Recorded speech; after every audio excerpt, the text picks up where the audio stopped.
Hello everyone, welcome to biology tutorial.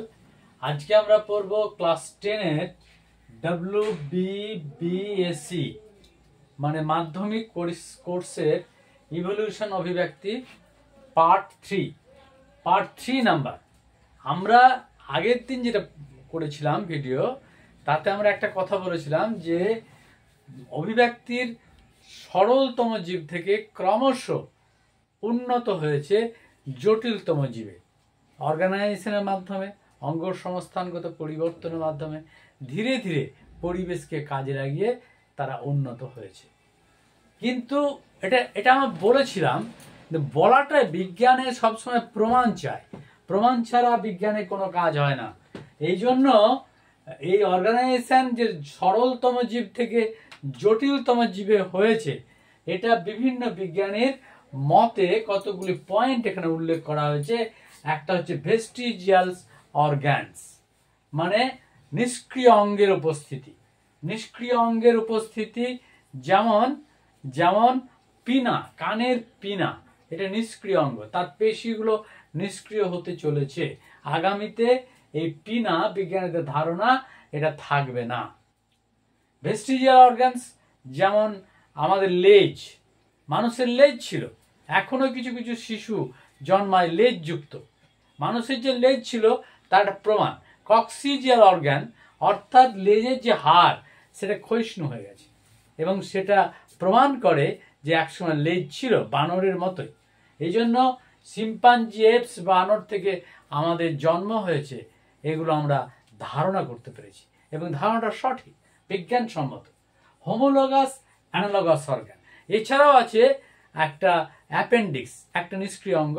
যে appendix যদি বেড়ে যায়, আমাদের বৃহদন্ত্রের সঙ্গে যুক্ত একটা ছোট্ট অঙ্গ যেটা অ্যাপেন্ডিক্স, যেখানে কোনো রকম লসিকা ছাড়া রক্ত পরিবাহিত হয় না। এই রক্ত নিজের পুষ্টি যোগান দিতে পারে না, সেক্ষেত্রে লসিকা একমাত্র পথ। তাহলে এই ধরনের অর্গানসগুলো একটা সময় সক্রিয় ছিল, এখন নিষ্ক্রিয় হয়ে গেছে। যে অর্গানাইজেশন পদ্ধতিতে আমরা জানতে পারছি যে একটা জীব আর একটা জীবে রূপান্তরিত হয়েছে, এবং একটা জীব ধীরে ধীরে উন্নত হয়ে ক্লাস অনুযায়ী, অর্ডার অনুযায়ী, রাজ্য অনুযায়ী, পর্ব অনুযায়ী উন্নীত হয়েছে। এটা হচ্ছে তার প্রমাণ। হোমোলোগাস অ্যানালগাস অর্গান এটা হচ্ছে কোনো কোনো প্রাণীর ক্ষেত্রে যে সমস্ত জীবের যে পাখাগুলো, ডানাগুলো সক্রিয়, যেমন আরশোলার ডানা, পাখির ডানা, হাড় নেই। আরশোলার ডানার মধ্যে কোনো হাড় নেই, পাখির ডানার সঙ্গে বৃত্তিগতভাবে এদের সম্পর্ক একই, অর্থাৎ কার্যকারিতার দিক দিয়ে এদের মিল আছে, কিন্তু অঙ্গ সংস্থানগত কোনো মিল নেই। এই ধরনের অর্গানস অ্যানালোগাস এবং হোমোলোগাস দুটো set of organs, set organ set. আবার কোনো কোনো ক্ষেত্রে আমরা যদি দেখি, মানুষের হাতের সঙ্গে ঘোড়ার পা, মানুষের হাতের সঙ্গে তিমির প্যাটেল, মানুষের হাতের সঙ্গে মাছের পাখনা, অঙ্গ সংস্থানগত কোনো কোনো ক্ষেত্রে এদের মিল আছে, কিন্তু কাজ আলাদা, ডিফারেন্ট।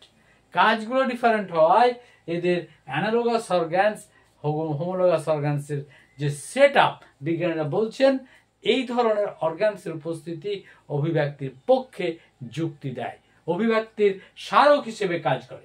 এমব্রায়োলজিক্যাল এভিডেন্স, এমব্রায়োলজিক্যাল এভিডেন্স হচ্ছে ভ্রূণতত্ত্ব ঘটিত প্রমাণ। কিরকম? যে একটা মাছ থেকে, মাছ, উভচর, সরীসৃপ, পাখি এবং স্তন্যপায়ী, প্রত্যেকটা ক্ষেত্রে যদি আমরা সাজিয়ে নিই তাদের ভ্রূণকে, তাহলে দেখব প্রত্যেকের সঙ্গে একটা সাদৃশ্য আছে। এমন একটা স্টেজ আছে যেটা মানুষের ভ্রূণ মাছের ভ্রূণের সঙ্গে খুবই যুক্ত। তাই তো আমাদের এক গ্রিক দার্শনিক অ্যানাক্সিম্যান্ডার বলেছিলেন যে মানুষের জন্ম মাছ থেকে হয়েছে, অর্থাৎ মানুষের পূর্বপুরুষ হচ্ছে মাছ। এটা কিন্তু দেখে বা বলে বা শুনে অবাক লাগতে পারে, যেটা হতে পারে না, কিন্তু অবশ্যই এটাই হচ্ছে আসল ঘটনা। বিজ্ঞান কখনো যুক্তি ছাড়া কথা বলে না। এই যে যুক্তির উপর ডিপেন্ড করে কথা বলছে, সেটা হচ্ছে আসল কথা। যেমন ভ্রূণ, যেমন একটা পাখির ভ্রূণ একটা ম্যামেলস ভ্রূণের সঙ্গে খুবই যুক্ত, খুবই সম্পর্কিত। একটা সরীসৃপের ভ্রূণ, একটা উভচর প্রাণীর ভ্রূণ, একটা মাছের ভ্রূণ, তার প্রত্যেকটা স্টেজ আমরা যদি ভালো করে পরীক্ষা করে দেখি তাহলে দেখব ইহেকেল যেমন একটা কথা বলেছিলেন, অন্টোজেনি রিপিটস ফাইলোজেনি, মানে আমরা আমাদের অস্তিত্বের, জীবনের অস্তিত্বে আমাদের পূর্বপুরুষকে কোনো না কোনো দশায় স্মরণ করি। এটাই হচ্ছে বড় কথা। এটা এমব্রিওলজিক্যাল এভিডেন্স সেটা প্রমাণ করে এবং অভিব্যক্তির পক্ষে যুক্তি দেয়। সিমিলার অর্গানাইজেশন যেমন হার্ট, ব্রেন এবং মাসলস। কোনো কোনো জীবের ক্ষেত্রে হার্ট, যেমন ধরো একটা মাছের হার্ট 2টি প্রকোষ্ঠ, একটা স্তন্যপায়ীর হার্ট 4টি প্রকোষ্ঠ। মাছের হার্ট এবং স্তন্যপায়ীর হার্টের মাঝখানে রয়েছে তোমার ব্যাঙের হার্ট, তারপরে রয়েছে সরীসৃপের হার্ট। সরীসৃপের হার্ট, কুমিরের মধ্যে 4টি প্রকোষ্ঠ আছে। কুমির ছাড়া সমস্ত সরীসৃপের মধ্যে 3.5 প্রকোষ্ঠ আছে। আবার উভচর প্রাণী যারা ব্যাং জাতীয়, সোনা ব্যাং, কুনো ব্যাং, তাদের ক্ষেত্রে আমরা দেখতে পাবো হার্টটা 3টে প্রকোষ্ঠযুক্ত। অর্থাৎ মাছ 2, ব্যাং 3, 3.5 হচ্ছে সরীসৃপ, আর 4 হচ্ছে পক্ষী, আর 4 হচ্ছে স্তন্যপায়ী। তাহলে মাছ থেকে প্রত্যেকটা ধাপ আমরা যদি পর্যালোচনা করি, অ্যানালাইসিস করি, তাহলে দেখতে পাবো হার্টের অদ্ভুত ধরনের পরিবর্তন এসছে, ধীরে ধীরে সরল থেকে জটিল হয়েছে। ব্রেনের গঠনেও ঠিক তাই। একটা মাছের ব্রেন, একটা সরীসৃপের ব্রেন, পাখির ব্রেন ধীরে ধীরে উন্নত হয়েছে। তার সেরিব্রাল হেমিস্ফিয়ার উন্নততর হয়েছে, তার সেরিবেলাম উন্নততর হয়েছে, ব্যালেন্সের ক্ষেত্রে উন্নততর হয়েছে। সেরিবেলামের কাজ হচ্ছে আমাদের শরীরের ব্যালেন্স রক্ষা করা, এবং সেরিব্রামের কাজ হচ্ছে আমাদের শরীরের বুদ্ধিমত্তাকে বহন করে, স্মৃতিশক্তিকে বহন করে নিয়ে যাওয়া একটা জেনারেশন থেকে আরেকটা জেনারেশনে। এক্ষেত্রে আমরা দেখব একটা মাছেরও সামান্য বুদ্ধি আছে, একটা উভচর সেও নকল করতে পারে, একটা সরীসৃপ সেও নকল করতে, একটা পাখি সুন্দরভাবে নকল করতে পারে। যেমন কাকাতুয়া এবং টিয়া পাখি 135টি শব্দ সে তার ব্রেনে ধারণ করতে পারে। তার জন্য যারা আমরা টিয়া পাখি পুষি, কাকাতুয়া পুষি, কথা বলতে পারে।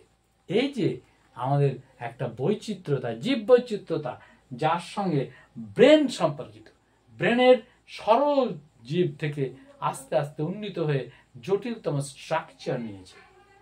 মাসলসের ক্ষেত্রেও তাই।